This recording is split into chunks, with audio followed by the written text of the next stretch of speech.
It's great to be home. My dad is from Dunmore, and Mr. Mayor, and my mom was from Scranton. And I want to thank Bob and everyone here at the McGregor Industries for showing me around this morning. Although I knew of this establishment for a long time. It's only been around 100 years, and but this is the kind of small manufacturing business that demonstrates that the resilience, the creativity, and the staying power of the American industrial base.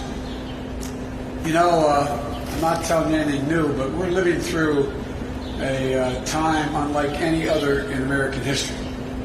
Our country is facing three simultaneous crises.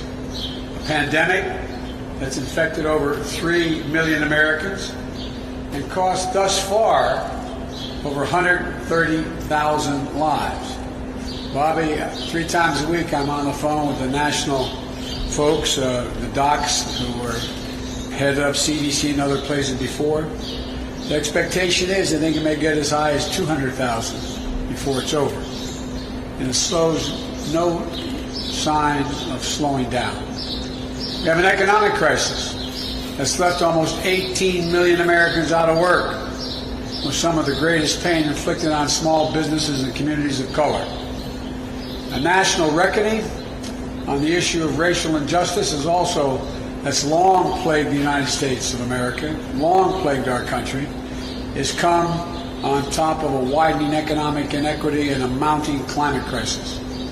Each of these crises is an enormous challenge that is testing our strength, our patience, our resilience, and our commitment to our core values, and a commitment to one another. But each of these also presents tremendous opportunity for the nation. An opportunity to prepare now for the future threats we know are just around the corner. An opportunity to address fundamental inequities of our nation, the growing gap between the very wealthy and everyone else. It's an opportunity to finally and fully live up to the words and the values enshrined in our founding documents of this nation. That we're all created equal, but we're entitled to be treated equally the rest of our lives.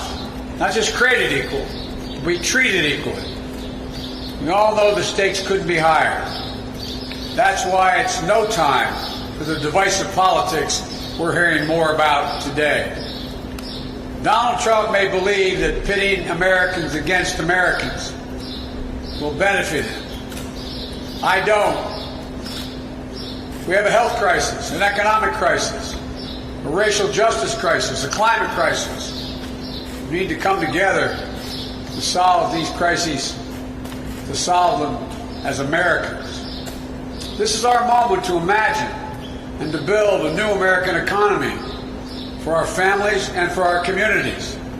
An economy where every American has a chance to get a fair return for the work they put in, an equal chance to get ahead.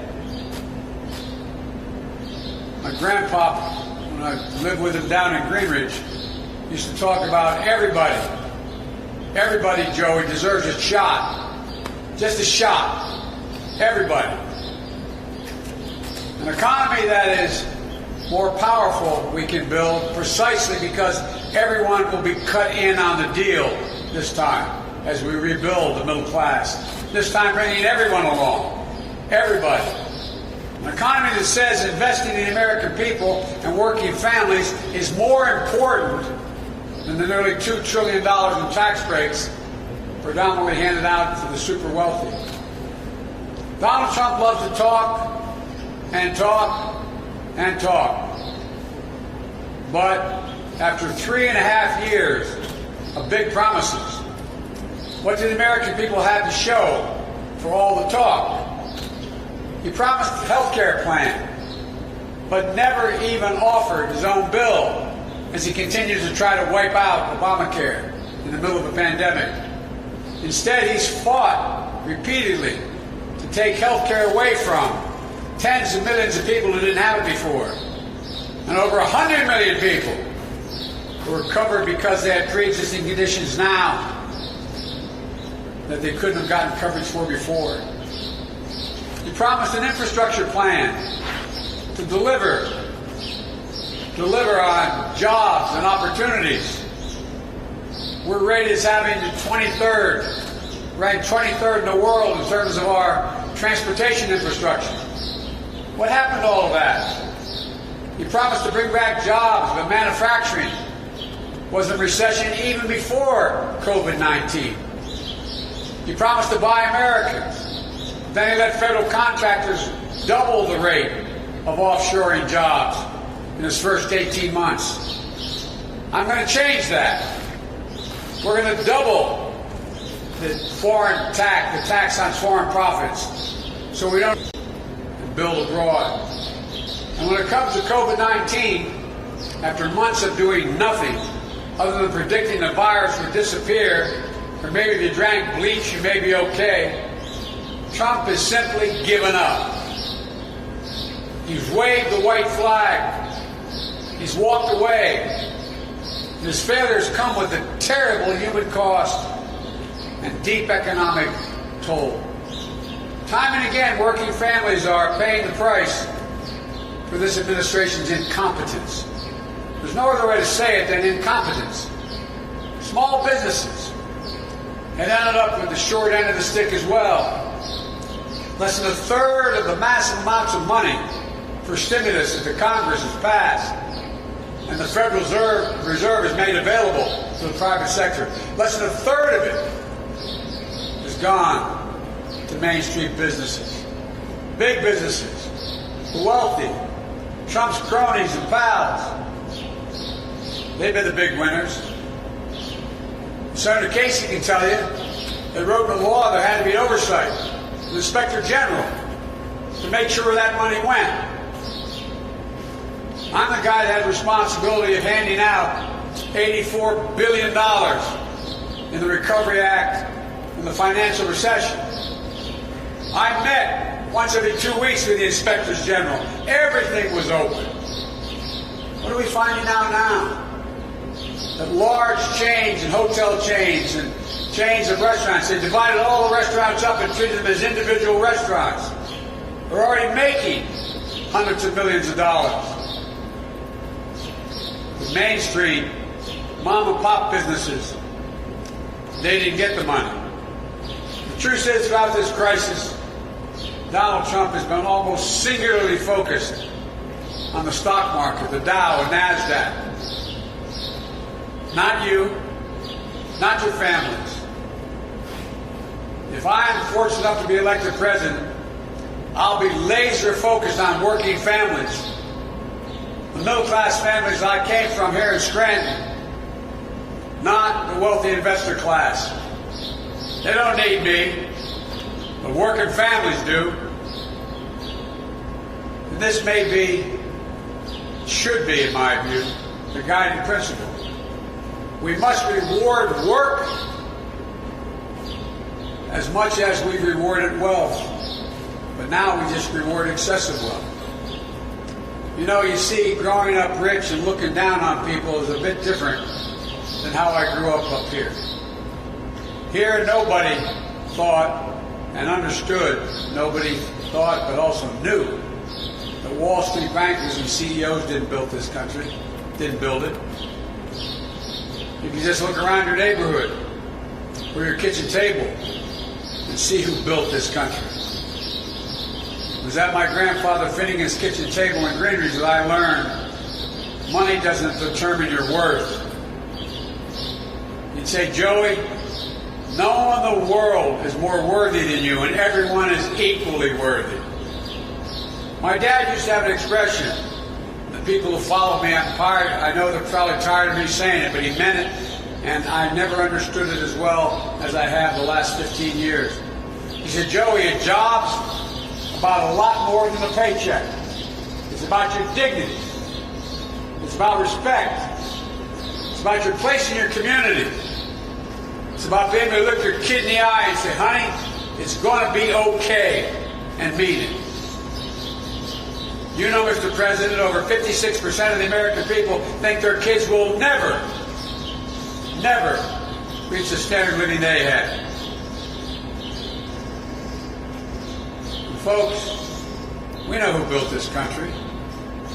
Hard-working folks like you grew up with. You know who built the middle class? Unions built the middle class. That's why we have a middle class. I don't know if you say, Joey, you're labor from belt buckle to shoe sole. Well, I've taken pride in that because the only way my dad would say you deal with power is with power. With power. Corporate America, and I come from a corporate state of the world, Delaware. The only way to deal with abuse of power is with power. And labor, unions, are the only ones that have that capacity to do it.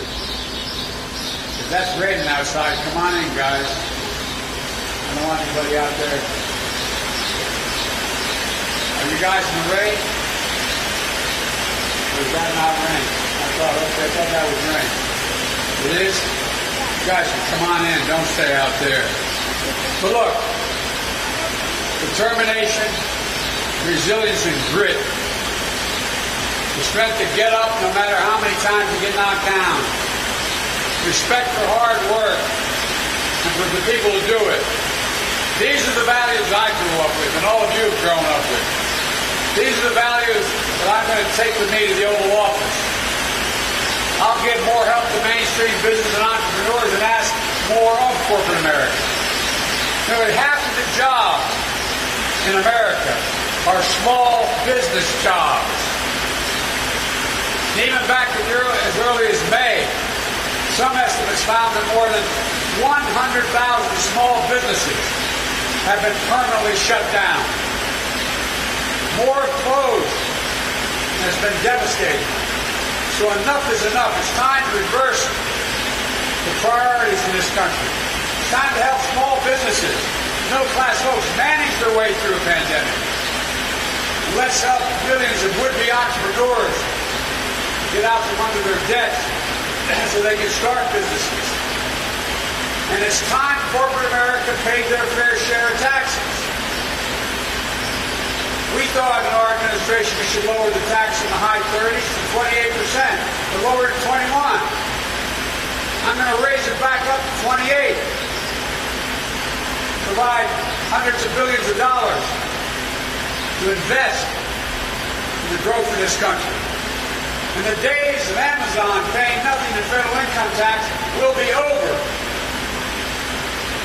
Let's make sure their workers have the power and the voice. It's way past time to put an end to the era of shareholder capitalism. The idea, the only responsibility a corporation has is with shareholders. That's simply not true. It's an absolute farce. They have responsibility to their workers, their community, to their country. That isn't new or radical notion. These are basic values and principles that help build this nation in the first instance. Now the challenge is to take these fundamental values and apply them to the new economy we have to build in the years ahead. And folks, it's not sufficient to build back. We have to build back better. That's what my plan is, to build back better. It's bold, it's practical, and it's focused on building an economy for the future, not for the past. And it responds to 5 truths laid out in this moment of crisis. The first is that we've seen in the course of this pandemic that we need to strengthen our industrial base as long-term sources of middle-class job creation. Let's use this opportunity to take bold investments in American industry and innovation so the future is made in America, all in America. I do not accept the defeatist view that forecasts that automation and globalization mean we can't keep well-paid jobs here in America and create more of them. I do not buy for 1 second that the vitality of American manufacturing is a thing of the past. American manufacturing was the functioning arsenal of democracy in World War II. Has to be part of the engine of new prosperity in America now.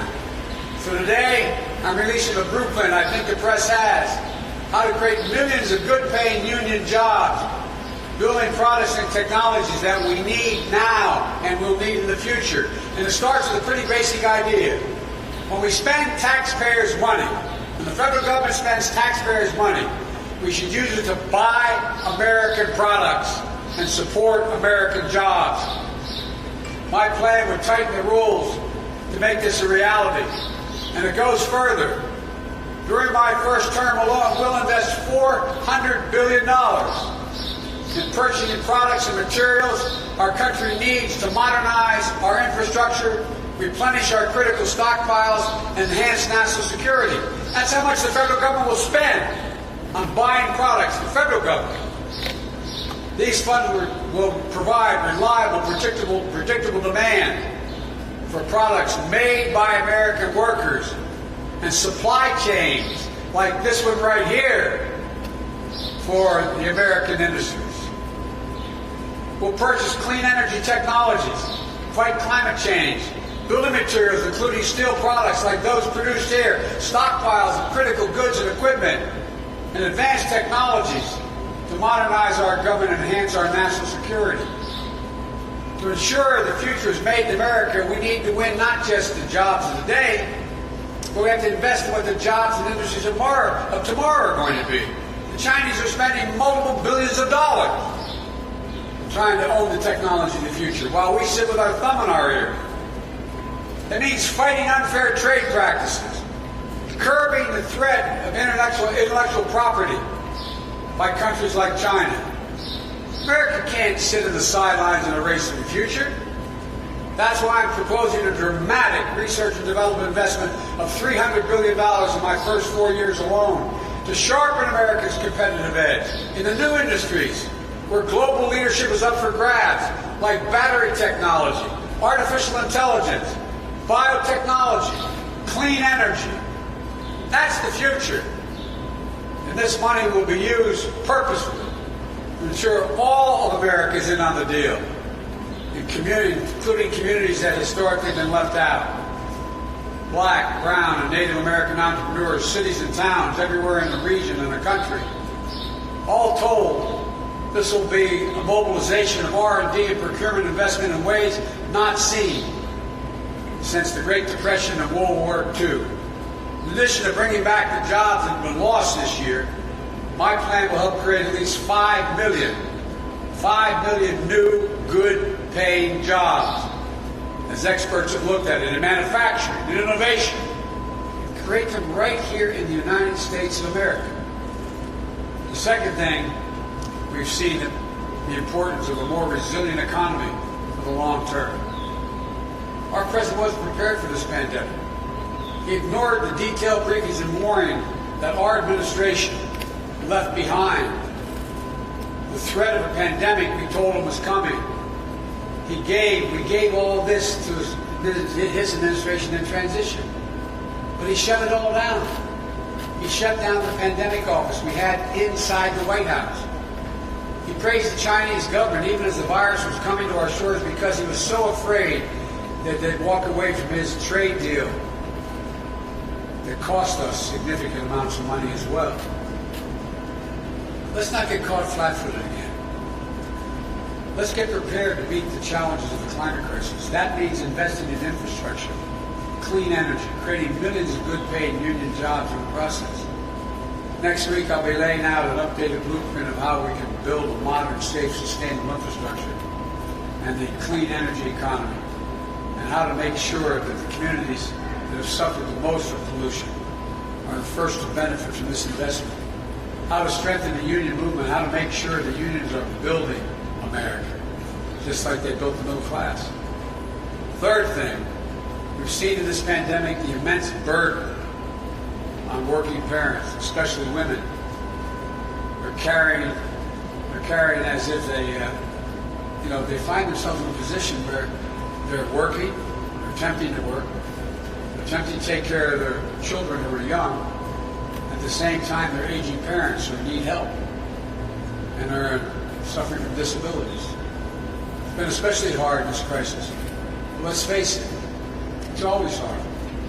So let's make it easier to afford child care and care for our aging relatives, our moms and our dads.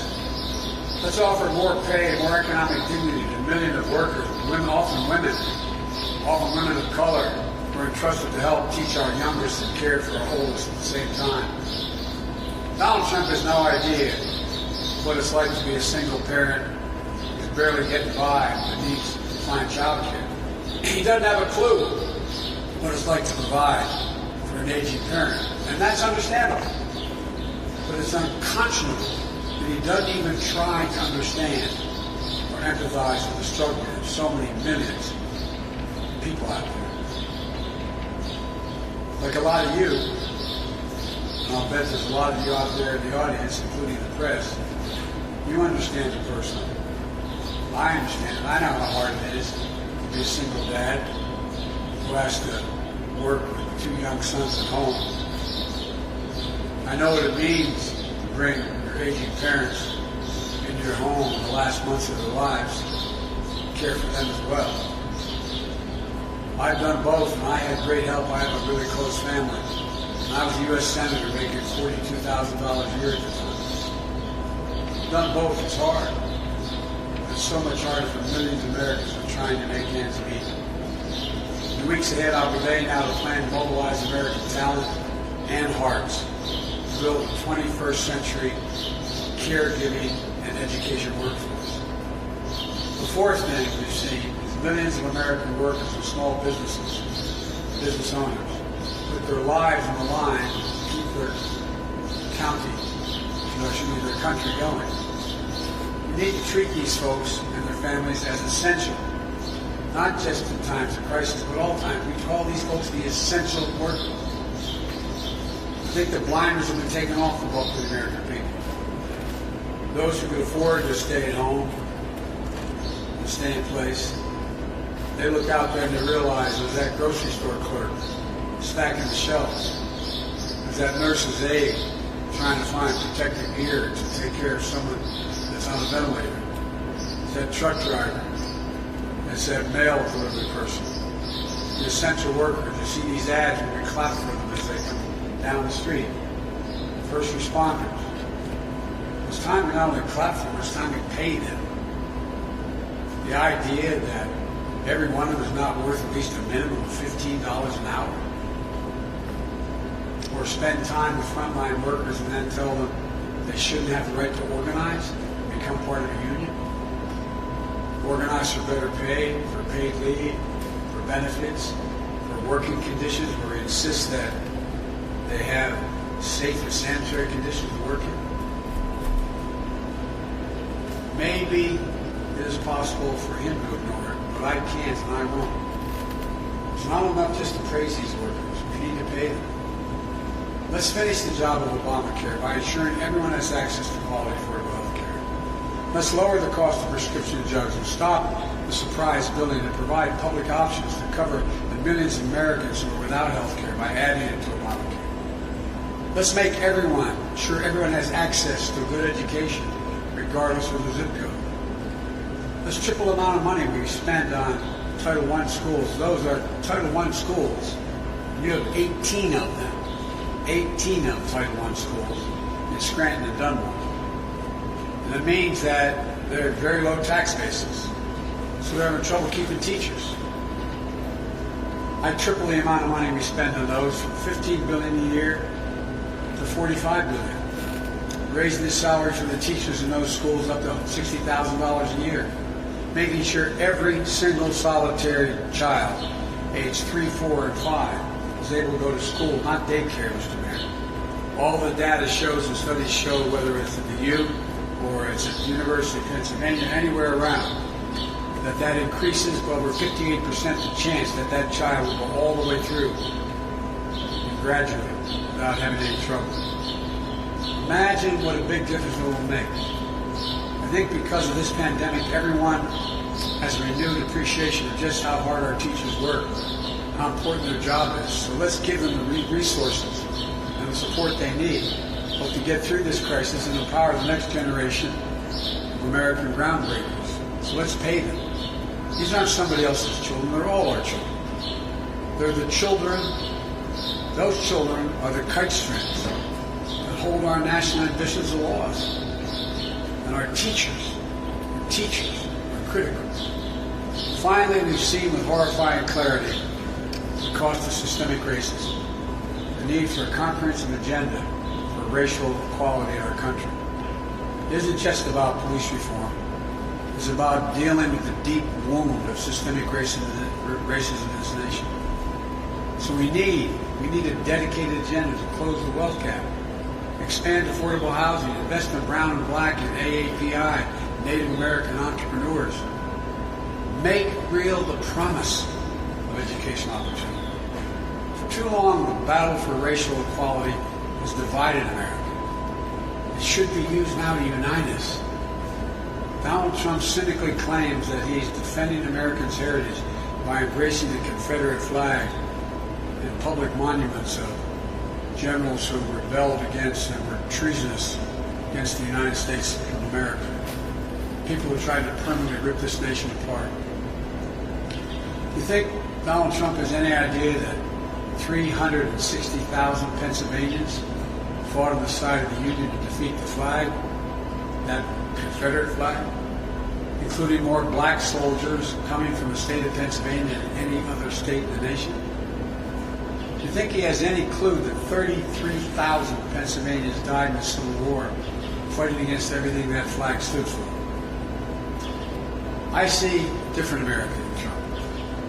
One that, despite all our flaws and shortcomings and failings, is still, after more than 2 centuries, dedicated to equality, liberty, and human dignity.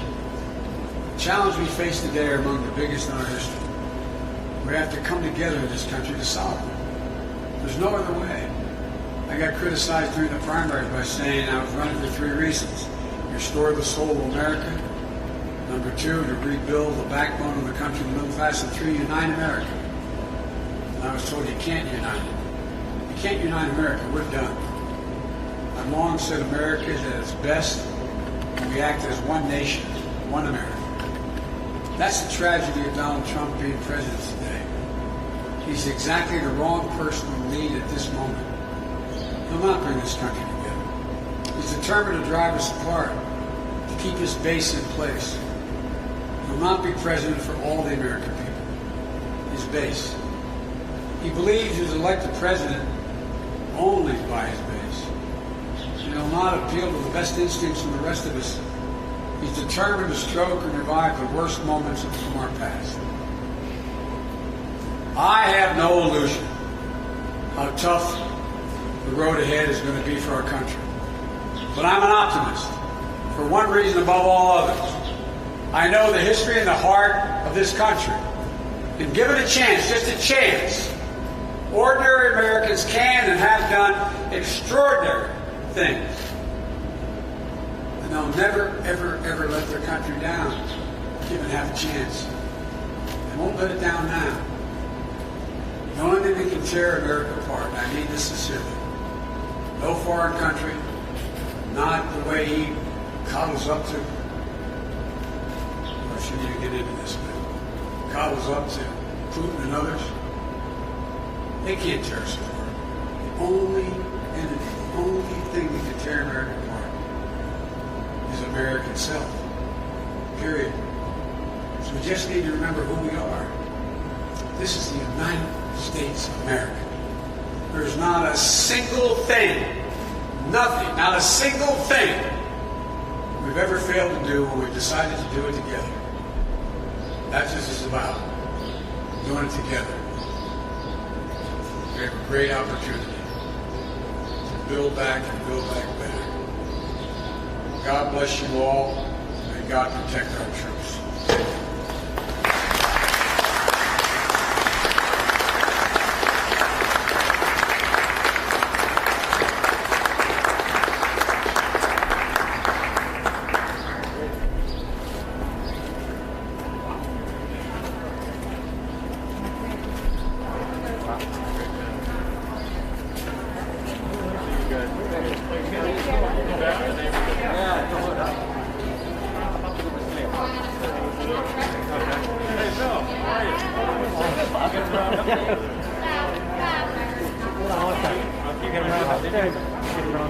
Yeah, how are you, sir?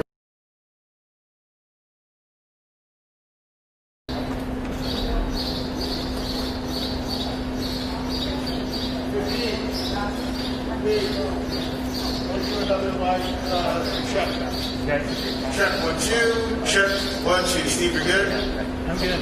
Steve, you're good? Great.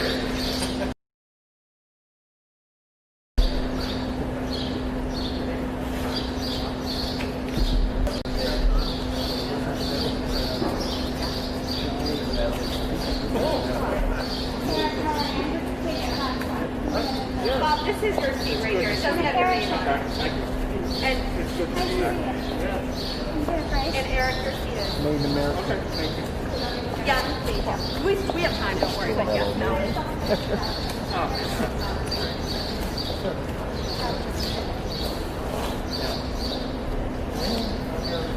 Michael, you can take your jacket off.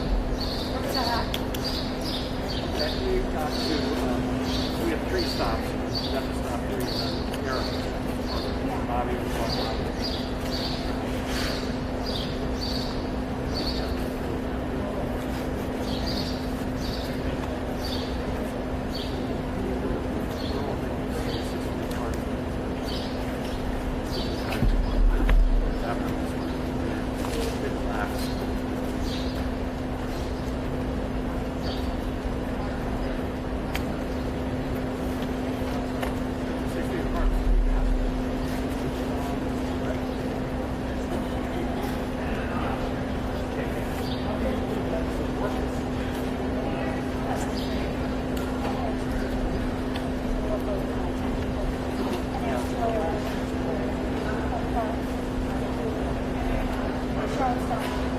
Oh, okay. Yeah.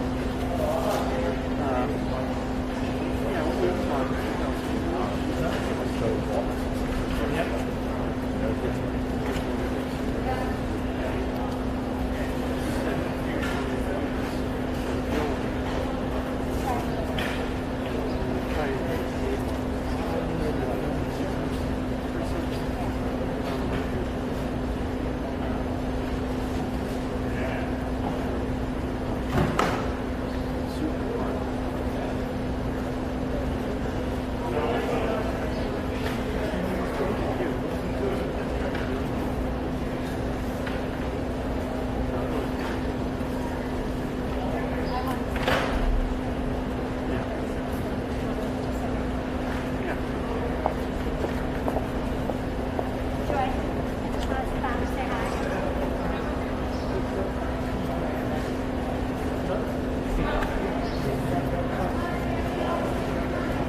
This is good. I'm just doing a call. I'm following her.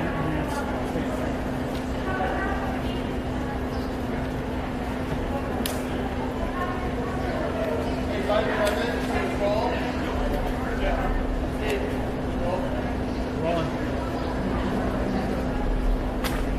Start. Go report.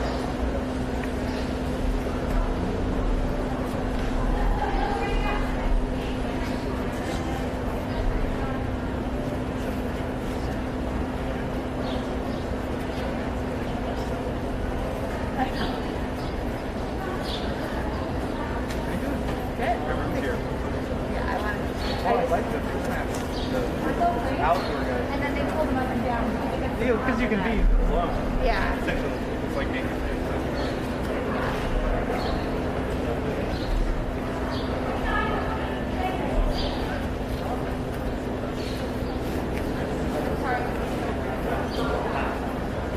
I knew it was Thomas. Yeah.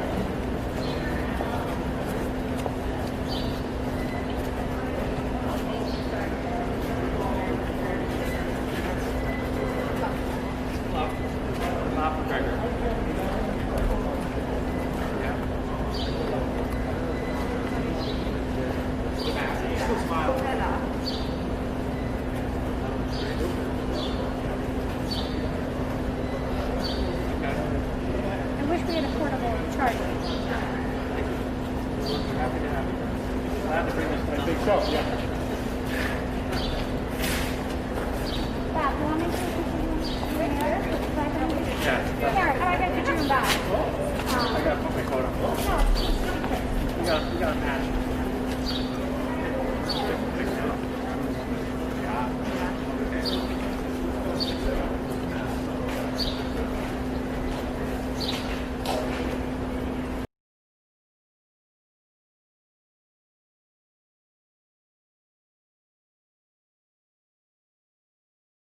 issue and maybe the great one of our times. I'm going to fight to ensure that every Hispanic American parent has the freedom and the right to send your child to the public, private, charter, faith-based, magnet, home, or independent school of your choice.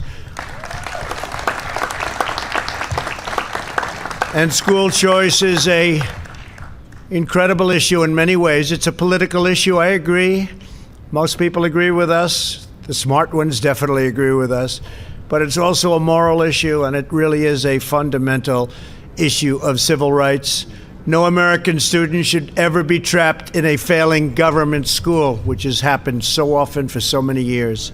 It's one of the problems you see when you see these cities going up in flame. One of the most successful educational models is the charter school, which has been under unceasing attack from the radical left. Charter schools have been incredible, but they're under attack, and you know why they're under attack. More than 1 million Hispanic American children currently attend charter schools, and nearly 1 in 3 charter school students is Hispanic American. I'm proud that under my administration, we've delivered $1.5 billion for public charter schools. That's a record. As long as I'm president, I will never let your charter schools be taken away from you, be taken down. I will never let you down. I will never let Hispanic American or any American down. That I can tell you. Under our leadership, the Hispanic American high school graduation rate has reached an all-time high in the history of our country, and the dropout rate has reached an all-time low in the history of our country. We've also delivered a $1 billion grant for minority-serving institutions, including Hispanic-serving institutions of higher learning. Our new Hispanic Prosperity Initiative will also expand access to trade schools, something that's been really badly missing. Trade schools, so important. Work-based learning and vocational education, so important. Vocational. When I was young growing up, I used to see vocational school, Edison Vocational School.